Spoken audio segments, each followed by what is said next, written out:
Hey everyone, how's it going? Welcome back to another video. My name is Nabil. I've been doing cold emails for over 6 years. Worked in many different industries, many different offers. Worked with people who are startups to six figures, seven figures, even eight figures in revenue.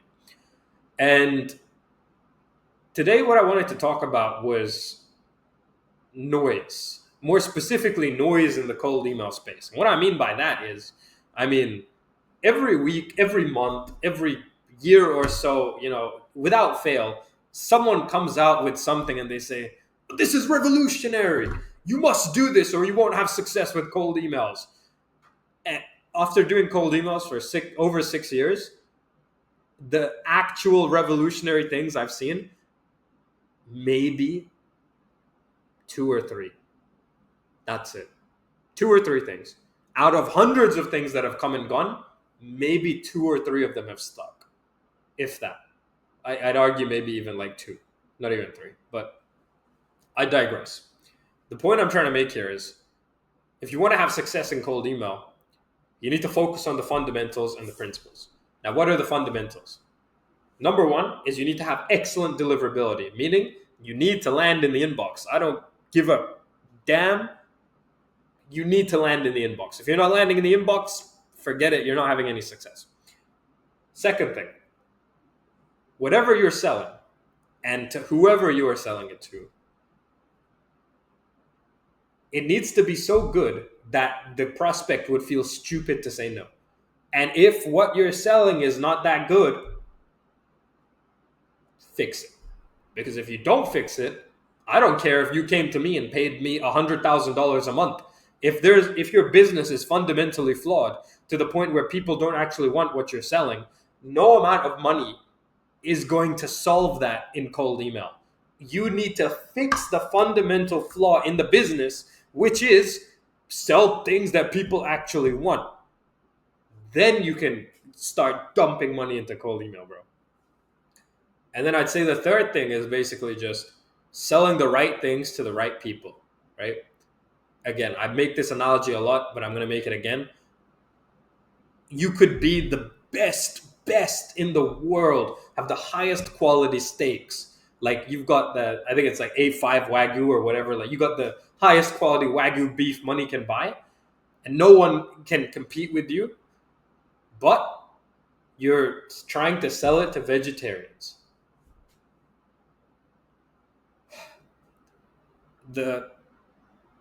This is a very extreme example, and I pray to God that no one has actually tried to do something like this, but I wouldn't be surprised if there were people that did. But it's just like, you're selling the right thing, you're selling it to the wrong person. Why on earth would you try and sell meat to a vegetarian?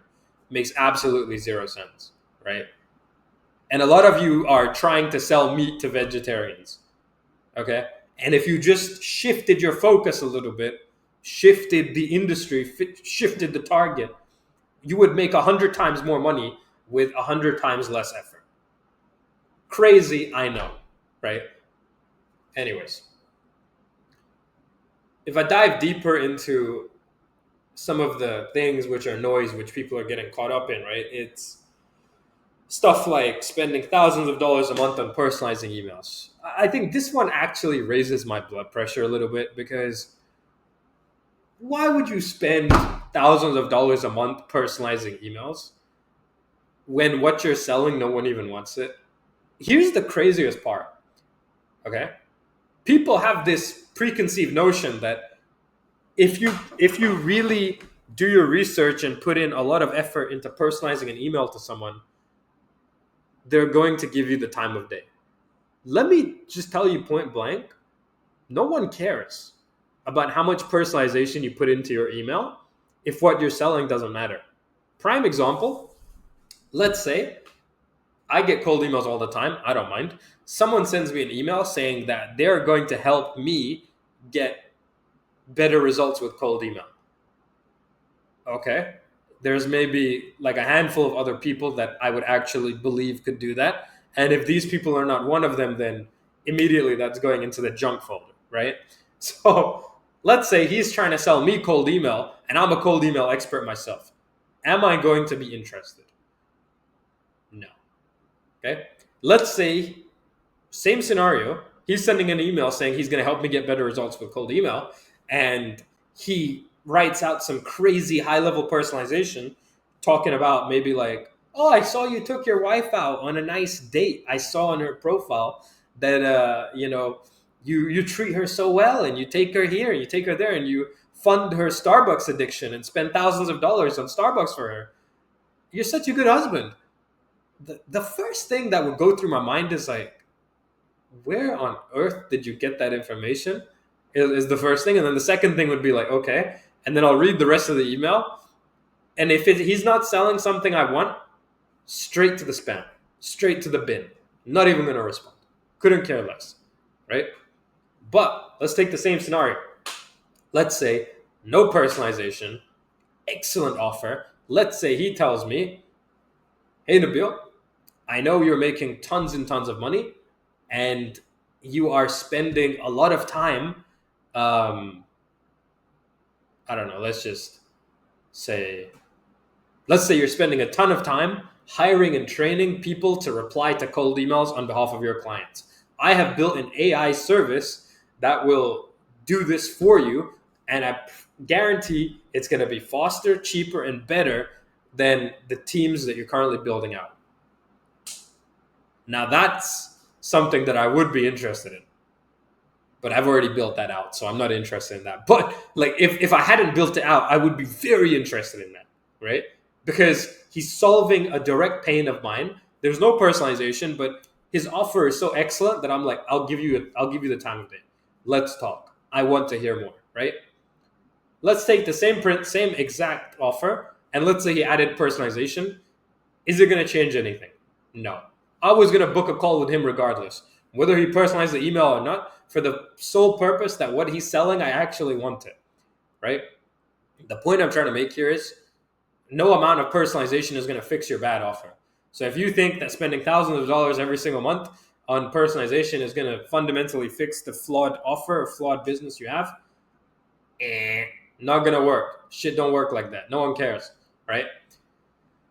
So now you might be wondering, what do I mean by an excellent, irresistible offer, right?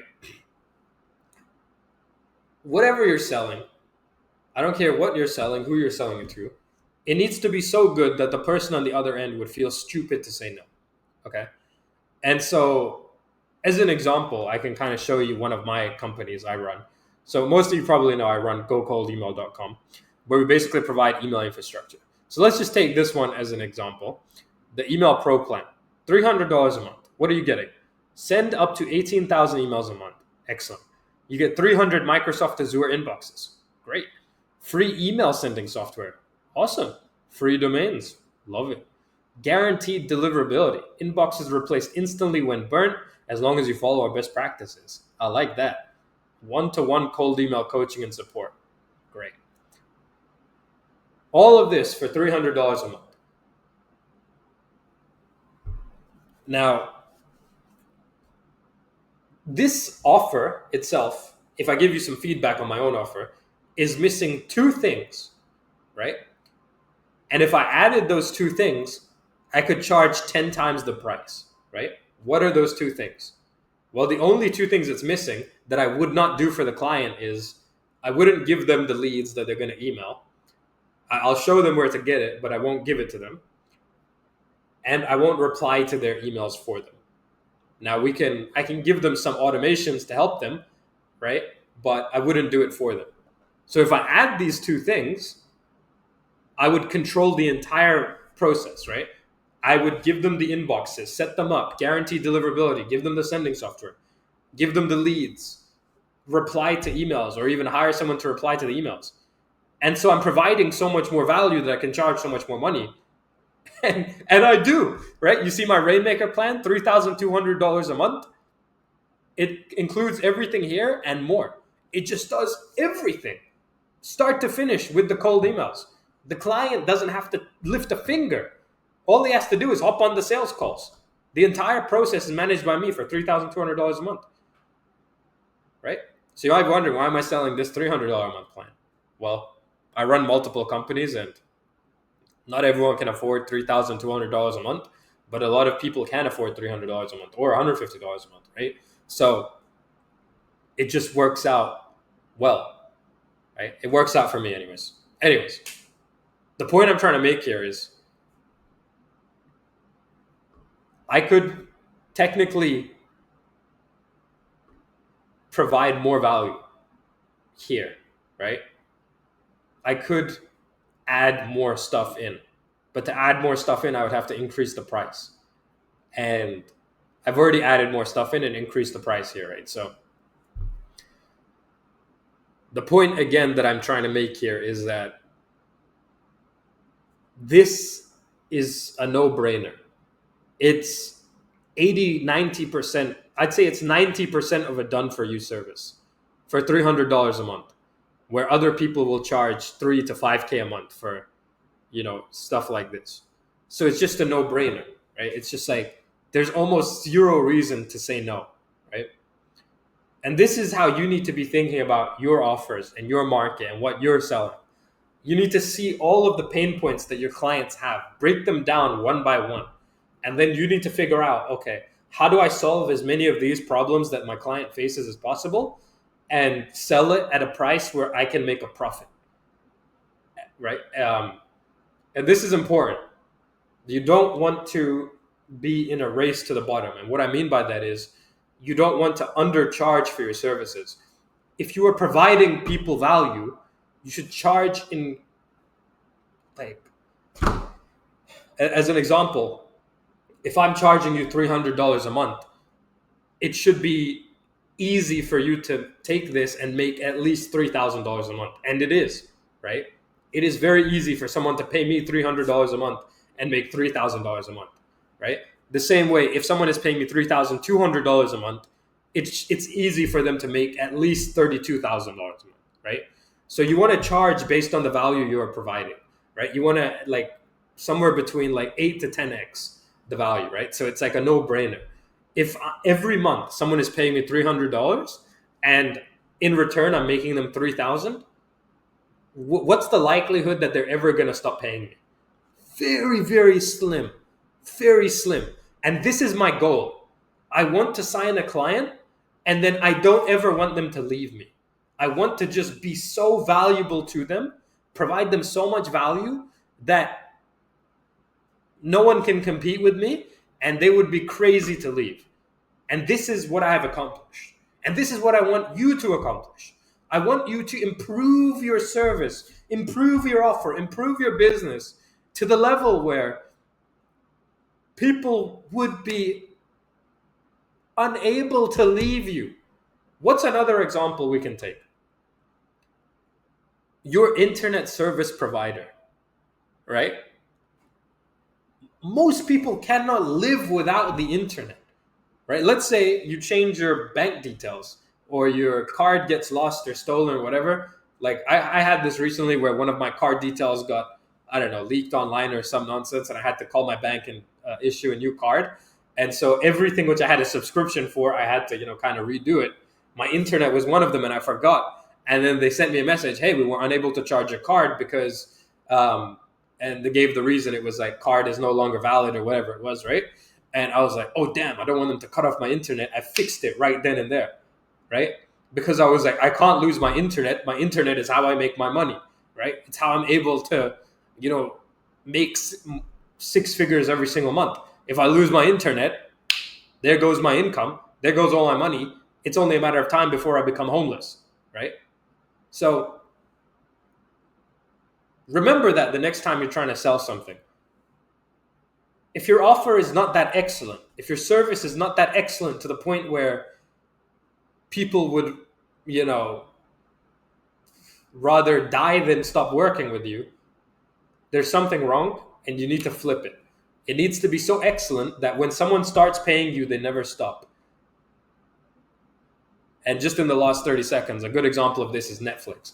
I've been paying for Netflix for, I think, the last 8-9 years. And I didn't even realize until recently I had to change the billing. 9 years I was paying them. And I don't even watch Netflix every single day because the service is so excellent. It would be impossible for me to find a better alternative. Anyways, that's it for today. Hope you guys find it valuable. See you on the next one.